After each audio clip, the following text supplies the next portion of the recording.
പോർച്ചുഗലിലെ ഫാത്തിമയിൽ പരിശുദ്ധ കന്യകാമറിയവും മാലാഖയും 3 ഇടയക്കുട്ടികൾക്ക് പ്രത്യക്ഷപ്പെട്ട് സന്ദേശം നൽകിയത് കത്തോലിക്ക വിശ്വാസികളുടെ ഇടയിൽ 20-ാം നൂറ്റാണ്ടിലെ വലിയ അത്ഭുതങ്ങളിൽ ഒന്നാണ്.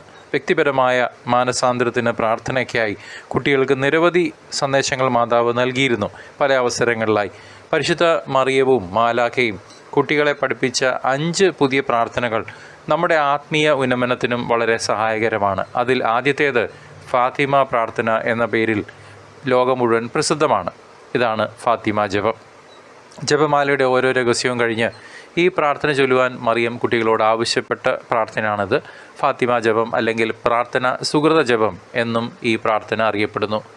ഓ എൻ്റെ ഈശോയെ, ഞങ്ങളുടെ പാപങ്ങൾ ക്ഷമിക്കണമേ, നരകാഗ്നിയിൽ നിന്ന് ഞങ്ങളെ രക്ഷിക്കണമേ, എല്ലാ ആത്മാക്കളെയും പ്രത്യേകം അങ്ങേ സഹായം ഏറ്റവും ആവശ്യമുള്ളവരെയും സ്വർഗത്തിലേക്ക് ആനയിക്കണമേ. ആമേൻ. രണ്ടാമത്തേത് ക്ഷമയുടെ പ്രാർത്ഥനയാണ്. പരിശുദ്ധ മറിയം പ്രത്യക്ഷപ്പെടുന്നതിന് മുമ്പ് മാലാഖ 1916 കുട്ടികൾക്ക് ദർശനം നൽകി പഠിപ്പിച്ച പ്രാർത്ഥനയാണിത്. എൻ്റെ ദൈവമേ, ഞാൻ നിന്നെ വിശ്വസിക്കുകയും ആരാധിക്കുകയും സ്നേഹിക്കുകയും നിന്നിൽ ശരണപ്പെടുകയും ചെയ്യുന്നു.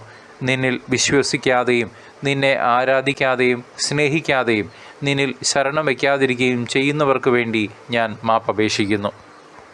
മൂന്നാമത്തേത് മാലാഖയുടെ പ്രാർത്ഥന. 3-ാം തവണ മാലാഖ ഈ ഇടയ കുട്ടികൾക്ക് പ്രത്യക്ഷപ്പെട്ട സമയത്ത് പഠിപ്പിച്ച പ്രാർത്ഥനയാണിത്. രക്തമൊലിക്കുന്ന ഒരു തിരുവോസ്തി ഒരു കാസയ്ക്ക് മുകളിൽ കാണപ്പെട്ടു. ഇതായിരുന്നു ദർശനം. കാസയും ഓസ്തിയും അന്തരീക്ഷത്തിൽ ഒഴുകി നടക്കുന്നു. മാലാഖ മുട്ടുകുത്തി ഒരു പുതിയ പ്രാർത്ഥന കുട്ടികളെ പഠിപ്പിച്ചു. അത് ഇപ്രകാരമാണ്: പിതാവും പുത്രനും പരിശുദ്ധാത്മാവുമായ ഓ പരിശുദ്ധ തൃത്വമേ, ഞാൻ നിന്നെ പൂർണ്ണ മനസ്സോടെ ആരാധിക്കുന്നു.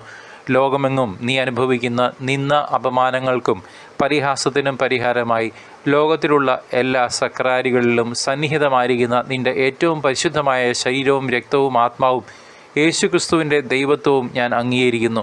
നിൻ്റെ ഏറ്റവും പരിശുദ്ധ ഹൃദയത്തിൻ്റെയും പരിശുദ്ധ മറിയത്തിൻ്റെ വിമല ഹൃദയത്തിൻ്റെയും അവർണ്ണനീയമായ യോഗ്യതകളാൽ പാപികളുടെ മാനസാന്തരത്തിനായി ഞാൻ അപേക്ഷിക്കുന്നു. നാലാമത്തേത് ദിവ്യകാരുണ്യ പ്രാർത്ഥനയാണ്. പരിശുദ്ധ മറിയം 1917 മെയ് മാസം 13-ാം തീയതി ഈ കുട്ടികൾക്ക് ആദ്യമായി ദർശനം നൽകിയപ്പോൾ ഇപ്രകാരം പറഞ്ഞു: നിങ്ങൾക്ക് ധാരാളം സഹിക്കുവാനുണ്ടെങ്കിലും ദൈവകൃപയാൽ നിങ്ങൾ ആശ്വസിപ്പിക്കപ്പെടും. ദിവംഗതയായ സിസ്റ്റർ ലൂസി പറയുന്നതനുസരിച്ച് ഞങ്ങളിൽ ഒരാൾ അവരുടെ ചുറ്റും ഒരു വലിയ ധവള പ്രകാശം കണ്ടു എന്ന് സിസ്റ്റർ ലൂസിയാണ് പറഞ്ഞത്. മറ്റൊന്നും ചിന്തിക്കാതെ തന്നെ ഞങ്ങൾ ഈ പ്രാർത്ഥന ഉരുവിടാൻ തുടങ്ങി. ഇതാണ് ആ പ്രാർത്ഥന: പരിശുദ്ധ തൃത്വമേ, ഞാൻ നിന്നെ ആരാധിക്കുന്നു. എൻ്റെ ദൈവമേ, എൻ്റെ ദൈവമേ, പരിശുദ്ധ പരമ ദിവ്യകാരുണ്യത്തിൽ ഞാൻ നിന്നെ സ്നേഹിക്കുന്നു. അവസാനത്തേത് പരിത്യാഗ പ്രാർത്ഥനയാണ്. ഫാത്തിമ ജപത്തോടൊപ്പം 1917 ജൂൺ മാസം 13-ാം തീയതി പരിശുദ്ധ മറിയം കുട്ടികൾക്ക് നൽകിയ പ്രാർത്ഥനയാണിത്. ദൈവത്തിന് നമ്മുടെ സഹനങ്ങൾ അർപ്പിക്കുമ്പോൾ നാം ജപിക്കേണ്ട പ്രാർത്ഥന: ഓ ഈശോയെ, നിന്നോടുള്ള സ്നേഹത്തെ പ്രതി പരിശുദ്ധ മറിയത്തിൻ്റെ വിമല ഹൃദയത്തിനെതിരായി ചെയ്ത പാപങ്ങൾക്ക് പരിഹാരമായും പാപികളുടെ മാനസാന്തരത്തിനുമായി ഞാൻ ഈ സഹനങ്ങൾ കാഴ്ചവെക്കുന്നു.